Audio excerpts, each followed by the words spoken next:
For those of you who weren't aware, there was a win trade in pro play in the Ultraliga. Now, I'll let you decide for yourself. We're going to go through it. We're going to watch everything else afterwards, don't worry. But, quick thing. Now, win trading in China is very common. I know it's not very common, but I feel like win trading in China happens. I don't want to say quite a lot, but it happens. And there was this game between Wolf and Eska, and they have a Chinese mid jungle called Odin and Kailin.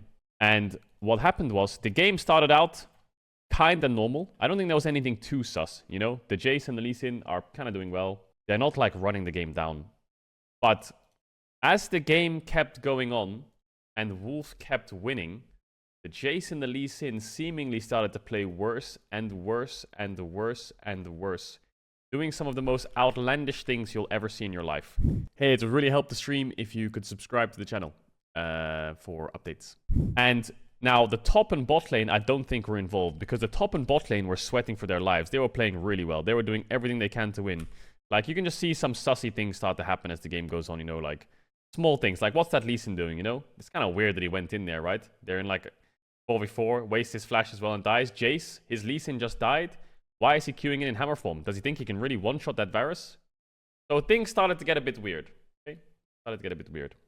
But then they started to get extremely weird. So, let's look at a few clips, and you can decide for yourself if they're win trading or not. They can end the game right now, but Jace is soloing Elder Dragon. He's also pulling it out and resetting it on purpose.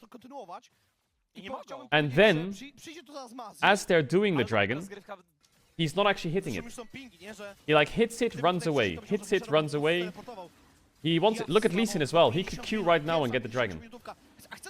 So that was a bit weird, that they're like slowing down the dragon for some reason. I mean, you could say they're waiting for someone, or like they want to keep it for longer.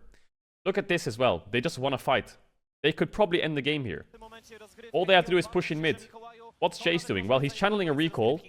Watch what his AD carry and top laner are doing. They're going for the Nexus. What's Jace doing? He's hitting bot inhib. Why is he hitting bot inhib?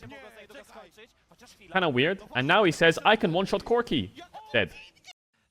So as the game like started to go on, things just got more and more sus. Like, what are they doing here? This Lee Sin.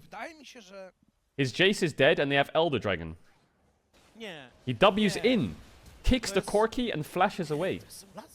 But then, he W's in again. And he actually dies. He W's back in alone and gets hooked and dies. And just before that, after they got Elder, they all based. What does Jace do? What does Jace do you think? He doesn't base. He realizes they're winning the game because they have Hextech and Elder. So what does he do? He runs in 1 versus 5. Oh, shit, they're in their base. Oh, fuck. I could flash. Nah, oh, shit, I got caught. My bad, I'm dead. Sorry, guys. Slow it down. My bad. Let's watch this team fight in mid, where if they win the fight, they could end. Let's watch Jace here. Try and watch his spells. Okay, Jace's spells, you know Jace's spells? When's he gonna use them? Try and watch.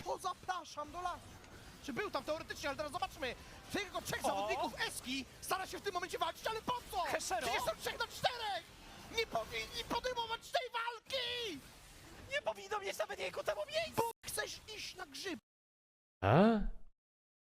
He's just running around. Varus has no flash. Lee Sin has war jump and kick and flash and everything. And Q. He could Q the wave. He could W that ward. He could war jump Q the Maokai. He could do anything while the Gwen's TPing top. He doesn't do anything. He just runs in a straight line. He has every spell up. He doesn't have kick, but he could W the ward. He could Q. He could do anything. So as the game like progressed, the Jace and the Lee Sin just became more and more suspect as to how they're losing the game and why they're losing. Just doing the craziest things. And obviously I think what happened is the Jace and the Lee Sin kind of like bet on the game is the current guess. And they didn't want to win, but they tried to stop their team from winning. But in the end, they actually ended up winning. Which is kind of funny. I don't know. If you watch the game, a lot of things are very suspect. A lot of them don't really make sense what they're doing. Like the Lee Sin and the Jace just getting caught and not using anything to escape. But what ended up happening even though they didn't want to win and the Jace got caught and the Lee Sin got caught and they both died with Elder, the top AD and support actually managed to 3v5 them with Elder and Hextech Soul. And they won the game. 3v5, they managed to win the fight, run past him, get the Nexus and win. So even though they were win trading, they lost, is the rumor. I'll let you decide for yourselves whether you think it's a win trade or not. But even the casters are like, what the fuck is going on? Obraz ludzi złamanych. Wouldn't surprise me if people were betting.